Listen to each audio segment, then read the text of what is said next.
And I didn't realize it until I tried to walk afterwards and couldn't. But I was wearing black pants, and there was a footprint on the back. So that was my big moment, and I've seen the tape, the DVDs and whatnot. And I'm not, thankfully, I'm not on it.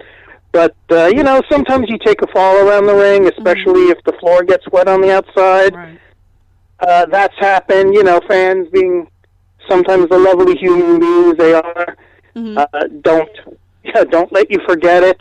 But I've actually been teased more for things that happened to someone else than to me. Really? Yeah, there was a photographer in Ring of Honor named Erwin Markowitz, and Erwin and I look nothing alike. Okay. And he got wiped out by Chris Daniels and El Generico in New York City one day. Okay.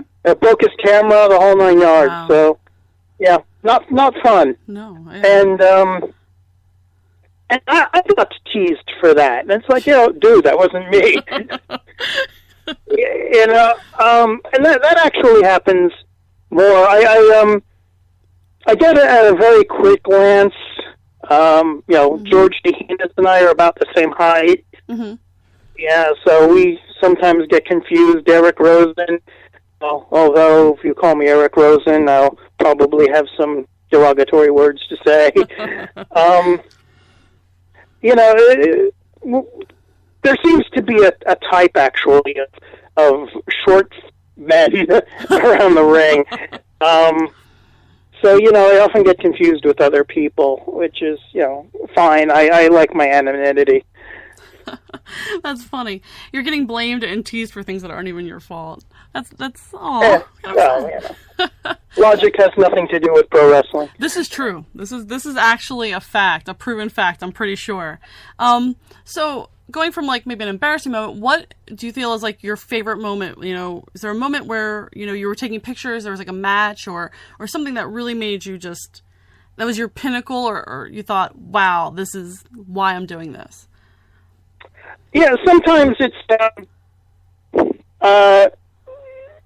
something that happens backstage a lot. Mm-hmm. There's some great matches that I've shot that I'm very proud of my work there. I'm proud of certain obstacles I've overcome. There was one CZW show. I keep extra everything in my camera case. Wow. So an extra flash, an extra camera, extra everything. And my camera stopped working during a match between Masada and Davey Richards, which was just a great match. Wow. So I used my backup camera, and my backup camera, the viewfinder where you look through, was totally messed up. Wow. So I couldn't see anything but large blobs. Oh, no. Yet the pictures came out great. I had a little more cropping to do than usual, but the camera autofocuses, so I was able to overcome that. But it's like going into New York for Ring of Honor and being told, can you take some promo shots of, say, Claudio Castagnoli or a.k.a.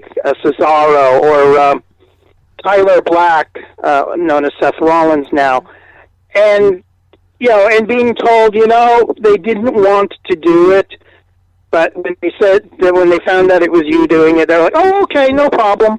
That's nice. And that's cool. Being told that they're doing it for me because they feel comfortable with me. We do have I wouldn't call it a friendship because it's, it's not based, we don't go out and hang. Right. But,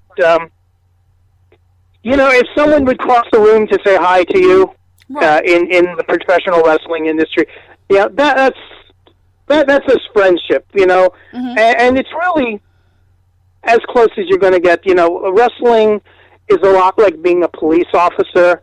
There's a very them and us mentality.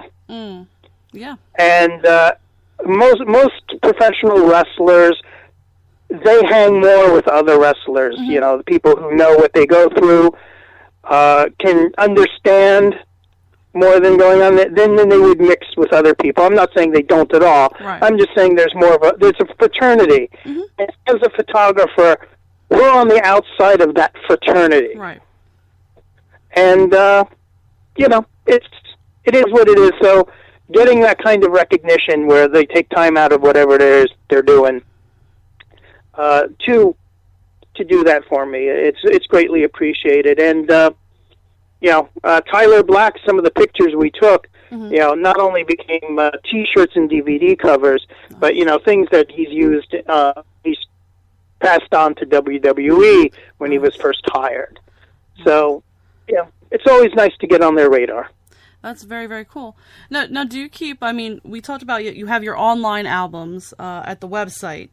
Now, do you have your own sort of personal, like, album of favorite pictures that you kind of have a way that you refer to or you like to look at, or no, not really?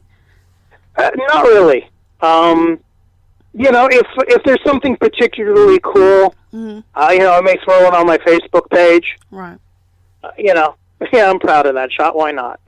I do get, usually I like the pose stuff best, which is funny because I'm not really known for my pose stuff. I'm known for my action stuff. Right. But the general rule of thumb is that if I come up to you and ask for your autograph, and I'll admit it, I'm a mark. I'm a fan for the business. You know, there's no reason for me to do what I do unless I enjoy it. I love professional wrestling, and there are some people whose work I enjoy more than others. Wrestling's like music. So if I come up to you and get an autograph, you know, a lot of the time it turns out that the WWF or TNA has an interest in you, and you know, people like Chris Hero. You know, I've come up to him early in his career for one, and of course, although it didn't pan out, he was in the WWE. Right. Biff Busick. Yep. You know, other people. I don't get autographs of everyone. So if I've come up to you with an autograph, it turns out, you know, later there's, you know, you kind of move up the ratings, so to speak. Oh, so you kind of have like an eye for talent then. Well, conversely, if I get a T-shirt of the league, it goes out of business. So, oh no! You do not want me to buy your T-shirt. Oh no! Yep, I have NWA T-shirts. I have AWC T-shirts. The only difference, the only one that seems to be the exception is Ring of Honor, and they want me to wear one around the ring, so I didn't pay for it. So they're the only ones so far, and to the point where I don't like getting T-shirts of professional wrestlers because I don't want anything to happen to them. But the only one I do have is of Balls Mahoney and Axel Rotten. Oh, nice. Oh, very, very cool. The chair swinging freaks. Very cool. Yep, and that didn't work out too well for them. No, unfortunately not. It was very sad to hear about Balls passing too. That was very sad. And Balls and I are actually, you know, pretty chummy. He was a good guy, heart of gold. But you know, who are we without our addictions? You know, I'm a person who I don't believe in drug use. You know, I'm not going to say I'm straight edge. I'm not. I do imbibe occasionally. But I can't understand the culture of addiction. And I guess because of that, you know, I'll never understand what these people are going through, whether it's the fame, whether it's the physical pain that they're in. You know, I'm in pain 24/7 with a knee, other injuries. I used to wrestle. I used to backyard wrestle. Wow. Where we didn't stage the wrestling. It was actually wrestling. Wow. You actually had to win to win.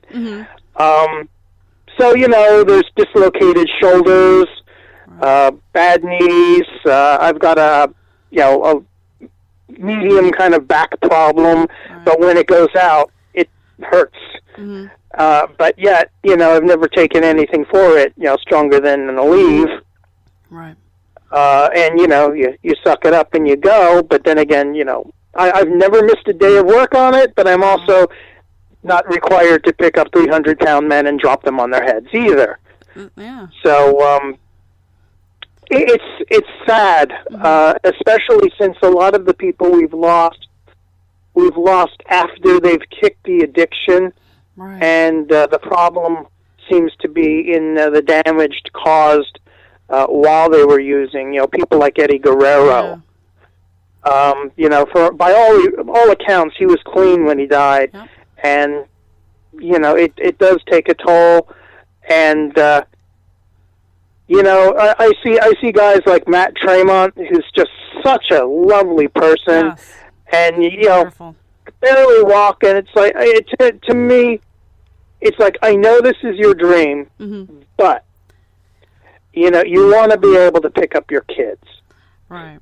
Yeah, it's weird. I find, when I'm doing that, or when I see somebody and I've talked to them and I know them and I know they're friendly, somebody like Matt, who I've talked with, it's great, or another person, Tim Donst, and I watch them do that, sometimes I can't watch it. I actually have to look away. Even though hardcore doesn't normally bother me, or death matches, I have to look away because I know them and I know what great people they are, and it's like I can't watch them get hurt like that. You know what I mean? It's hard to watch. I'm also, despite the fact I work for CCW, I'm not a deathmatch guy. It's not something I shy away from. Right. But I don't think there's an art to it like there is in a scientific match. I like my matches as scientific as possible. Okay. I thought Chris Benoit was one of the greatest. That's such a sad story what happened there, and we'll never know the truth of it. That's true. Which is even the worst part. Right. But I love the scientific nature of it. And then you see a guy like Nigel McGuinness when he first won the ROH belt. Right. And the first thing he did was tear his bicep. And then he comes back, and 2 seconds into his match, he comes out and he hits his head on the guardrail on the outside, and the State Athletic Commission won't let him wrestle the next night. Right. And all those sorts of injuries. And there was one time he wrestled Kenta in New York, and he's backstage, and he can't even bend down to pick up the championship belt. And that's the kind of dedication. That's the kind, it's where someone has put their all in it for the entertainment of the fans. Have you ever seen Nigel's DVD, The Last of McGuinness? No, I haven't. It's a must-see. This is the definitive documentary for anyone who's had a dream and missed and just couldn't get it. And it's heartbreaking and it's cathartic, but it's probably one of the truest examples of professional wrestling that you'll ever see. Here was a man who had all the talent in the world, but he just didn't have the luck. And you need luck far more than you need talent in anything having to do with the entertainment industry. That's very true. That's very true. All right, Scott, we're kind of winding down the hour. What we're going to do is we're going to go to commercial, and then we'll be back into, we'll talk about, you did mention a few places where you'll be taking photos at, but we'll talk a little bit about that. Also, too, we'll make sure to mention your website so people can check out your albums. So we're going to go to commercial, and then we'll be back. Sounds good. The following announcement has been paid for by the New World Order. Hello, ladies. The Big Valboski here, and you're listening to Damage 365 Radio.